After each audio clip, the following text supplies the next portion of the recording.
Hey, what's up guys? Welcome back to this new video. Mr. Cluster 87 here. Today it's April 17, 2016. In this video guys, I'm gonna introduce my proposal basically to have a flexible NXT supply.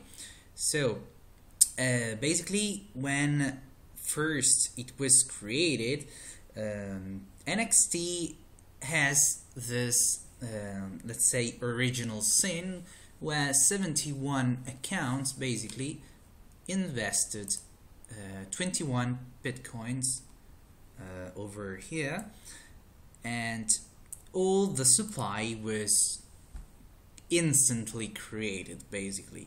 So it's good to have a limited supply in order to have the scarcity concept, but where bitcoins basically inflates yearly basically based on the hashing power that you have until you reach the 21 million cap.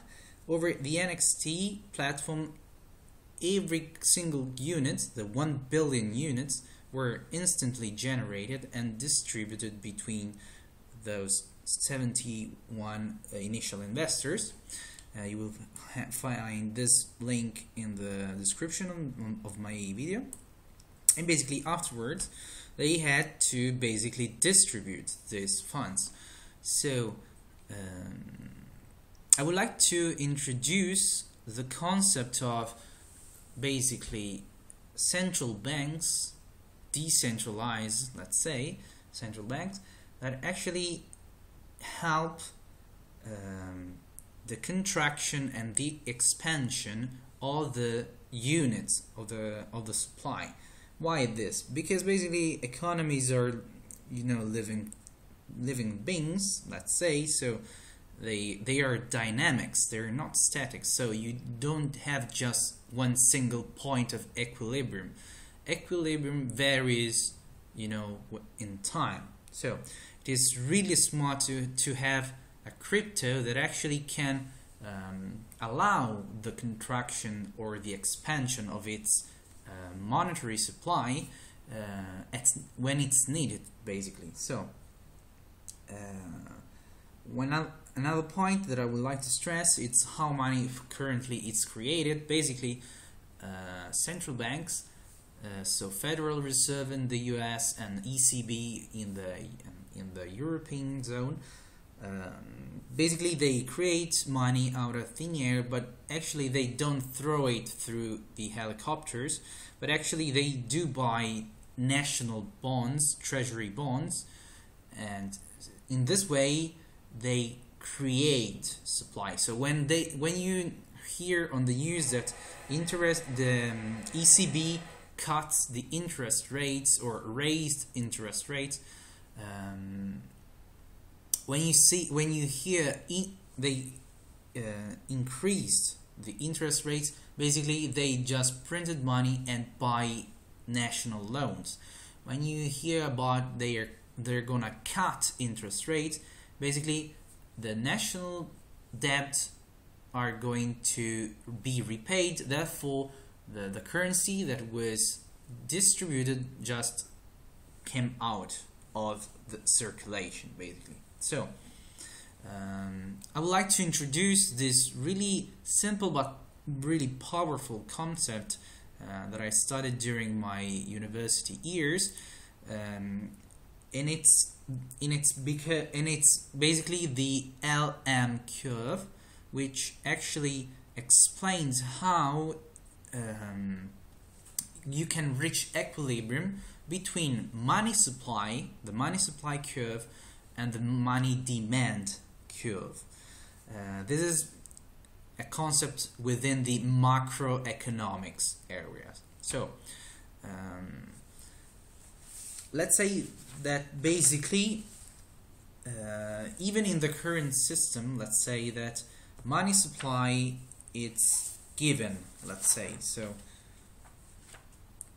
as you can see from here, so let's jump to Open Sankareya.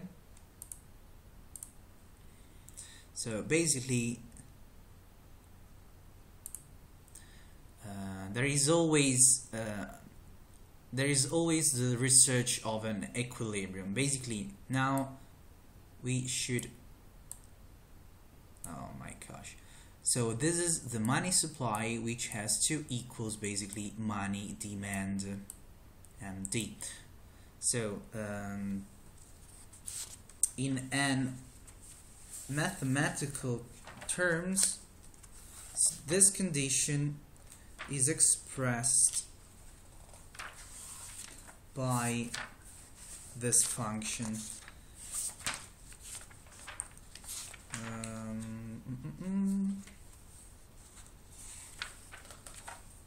Where was it?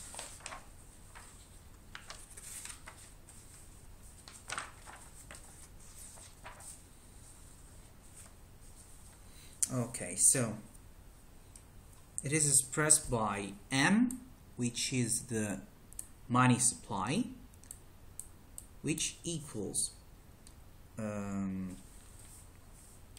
demand, and basically the demand for currency, it's expressed in function of the wages and a relation with the interest rates. So basically you here could have dollars, let's say, okay, somehow dollars, your income, so your wage, plus a function of the interest rates. So this is here, L, it's a function, and the variable, it's I, which stands for interest rates. Now this model over here operates within real interest rate. So here we have the nominal interest rates. In order to get the real interest rates, basically everything is divided by the prices. So you have the money supply divided prices, which equals the wage and Li. So now you have real. Oh, here you have nominal.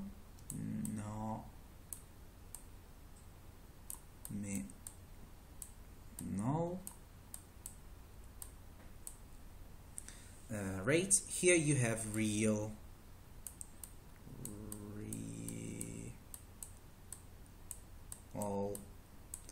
rates.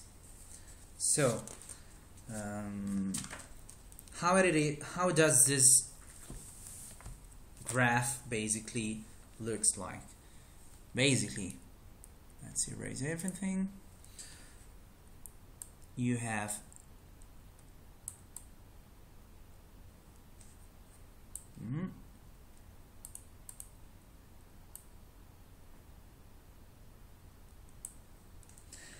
you have the real monetary supply, so M divided P over the x's, and the interest rates here, the interest rates in the y's, which is real interest rates. So real, okay,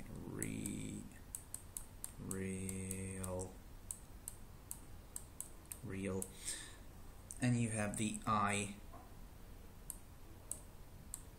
Okay, so basically what we have right now, it's a fixed monetary supply,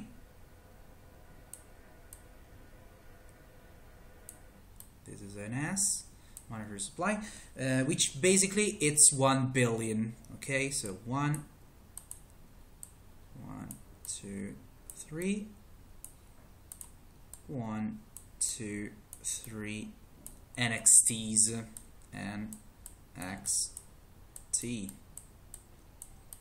Okay, so And then we have the demand for monetary supply, which is a down sloped curve given for a certain amount of income. So this is monetary demand, this is a D, this is a D, for any given wage, and you have the Y basically. If you have an increased wage, basically this curve over here just jumps up. What we have seen basically over the NXT platform, it's a decreasing demand for the currency, let's say. So basically from here, monetary demand just got over here, so there is less demand, the curve just get down, and what we have,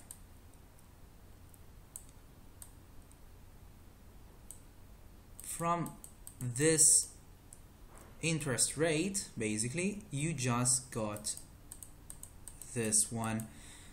Interest rate basically it's the price of money, so we can say basically the price of money in our case, until we don't have a really established getaways between fiat and NXT directly, you have to pass by Bitcoin. So basically it's the BTC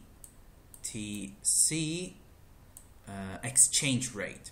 So from a higher Bitcoin exchange rate, the lower the demand, the lower the exchange rate.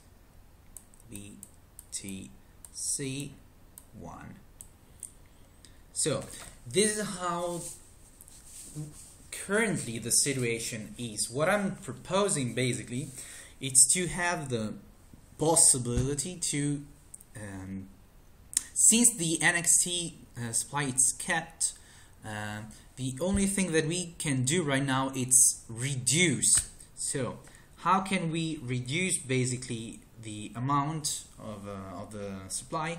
Basically what I was proposing is to create accounts, special accounts, that thanks to the introduction of the account balances feature could be basically controlled by a vote, basically, which is the majority of NXT by the account, by the number of NXT in each account, basically. So if we can create this kind of accounts, basically we are artificially shrinking the monetary supply. So let's choose another color. So we have monetary supply 1, and for the same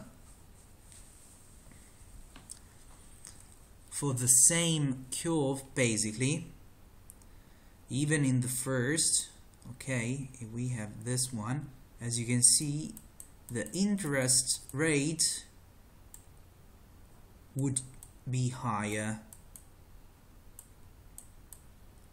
in both conditions. So if the monetary demand was this slope, if we contract the monetary supply, we had a higher basically interest rates, and this is true even with the shrinking demand. Basically you would have a higher Bitcoin interest rate, and this is, of course, it's voluntary, because basically you cannot force anyone to accept this, but actually it's economically rational, because if you just move out of the equation some funds, basically the other units that you do still have are weighted more. Basically, the value, it's increasing. So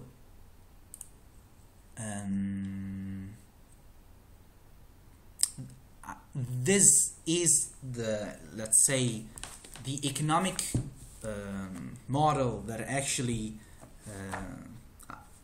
explain what I was trying to propose.